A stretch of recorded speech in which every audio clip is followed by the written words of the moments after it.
Hi friends, YouTube पर आप सभी का स्वागत है। दोस्तों, मैं फिर से आप सभी के सामने BHDLA 138 का एक सबसे महत्वपूर्ण प्रश्न को लेकर आया हूं।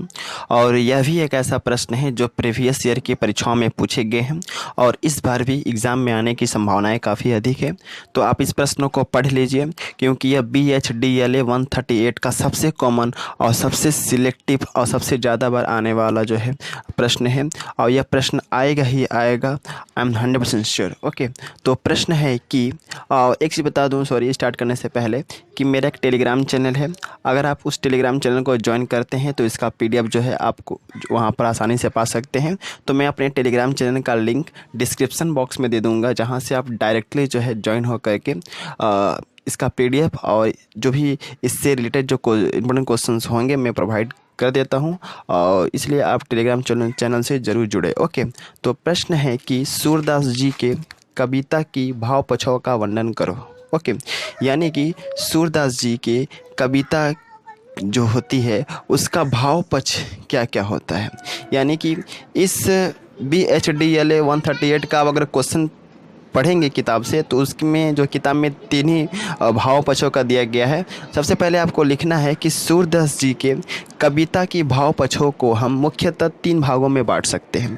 क्या लिखना है कि सूरदास जी के कविता की भाव पक्ष को हम मुख्यतः 3 भागों में बांट सकते हैं। पहला है दैन्य भाव। ओके, दैन्य भाव में लिखना है कि सूरदास जी ने अपने विनय के पद के भाव पक्षों में अपनी दीनता और ईश्वर की महत्व का बहुत ही सुंदर ढंग से वर्णन किया है, और यह सभी दैन्य भाव के अंतर्गत आता है। ओके, फिर से बोल दूं, सबसे पहले लिखना है दैन्य भाव। दैन्य भाव में लिखना है हेडिंग देकर ही, जैसे कि मैंने यहाँ पर बताया है, सूरदास जी ने अपने विनय के पद के भाव पक्षों में अपनी दीनता और ईश्वर की महत्ता का बहुत ही सुंदर ढंग से जो है वर्णन किया है, और यह सभी दैन्य भाव के अंतर्गत आता है। दूसरा पॉइंट है लीलाओं का गायन। सूरदास जी अपनी भाव पक्षों में लीलाओं का गायन भी प्रमुख है। ओके, वह भगवान श्री कृष्ण की लीलाओं का गायन बहुत ही सुंदर ढंग से करते हैं।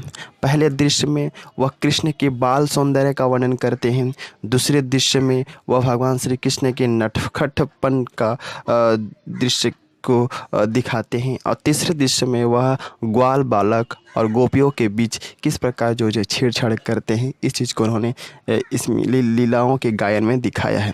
फिर से बोल दूं, लीलाओं का गायन के अंतर्गत आपको लिखना है कि सूरदास जी ने अपनी भाव पक्षों में लीलाओं का गायन भी प्रमुख है। वह भगवान श्री कृष्ण की लीलाओं का गायन बहुत ही सुंदर ढंग से करते हैं।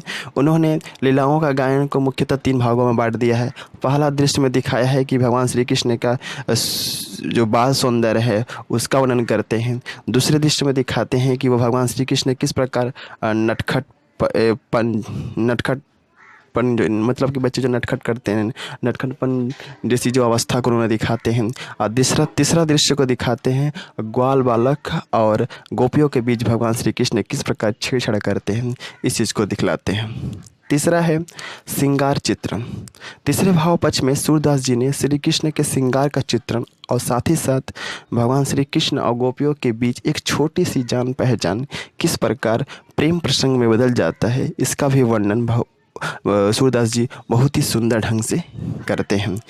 ओके, तो फिर से बोल दूं, श्रृंगार चित्रण। तीसरे भाव पक्ष में सूरदास जी ने भगवान श्री कृष्ण के श्रृंगार का चित्रण और साथ ही साथ श्री कृष्ण और गोपियों के बीच एक छोटी सी जान पहचान, ओके, किस प्रकार प्रेम प्रसंग में बदल जाता है, इसका भी वर्णन भगवान सूरदास जी बहुत ही सुंदर ढंग से अपने भाव पक्षों के अंतर्गत करते हैं।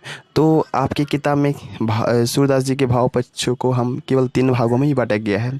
पहला दिया गया है दैन्य भाव, दूसरा है लीलाओं का गायन, तीसरा है श्रृंगार चित्रण। ओके, और मैंने यहाँ पर लिखा है जॉइन माई टेलीग्राम चैनल। तो मेरे टेलीग्राम चैनल का नाम है इग्नू लर्नर। आप जो है डिस्क्रिप्शन में जा कर के वहाँ से आप डायरेक्टली ज्वाइन हो सकते हैं। ओके, क्योंकि आप वीडियो देखते हैं, लाइक नहीं करते हैं, ना ही मेरे टेलीग्राम चैनल से जुड़ते हैं। टेलीग्राम चैनल से जुड़ने का एक सबसे बड़ा लाभ यह होता है कि आपको वहाँ पर पीडीएफ भी प्रोवाइड कर दिए जाते हैं, या कोई नोटिफिकेशन आता है तो उसका भी पीडीएफ आपको मिल जाता है। और जो भी इंपॉर्टेंट क्वेश्चंस का मैं वीडियो बनाता हूँ तो वहाँ पे आप डायरेक्टली जो है नोटिफिकेशन पा सकते हैं। तो टेलीग्राम चैनल से ज़रूर जुड़ें, और कुछ आपको पूछना है या जानना है तो आप टेलीग्राम चैनल पर कमेंट कर सकते हैं, या तो यूट्यूब की जो कमेंट सेक्शन है वहाँ पर भी आप कुछ पूछना चाहते हैं तो पूछ सकते हैं। इसके लिए मैं रिप्लाई देने का भरपूर कोशिश करता हूँ। और आप वीडियो को ज़रूर लाइक करें और चैनल को ज़रूर सब्सक्राइब करें, क्योंकि अगर आप लाइक नहीं करते हैं तो हमें मालूम नहीं चलता है कि हमारी मेहनत कितना सफल हुई है। तो आप जो है चैनल को सब्सक्राइब जरूर करें और वीडियो को लाइक ज़रूर करें और टेलीग्राम चैनल से ज़रूर जुड़ें। बस इतना ही। Thanks and best of luck for watching. Best of luck for your examination, and thanks. Jai Hind, Vande Mataram. Thank you.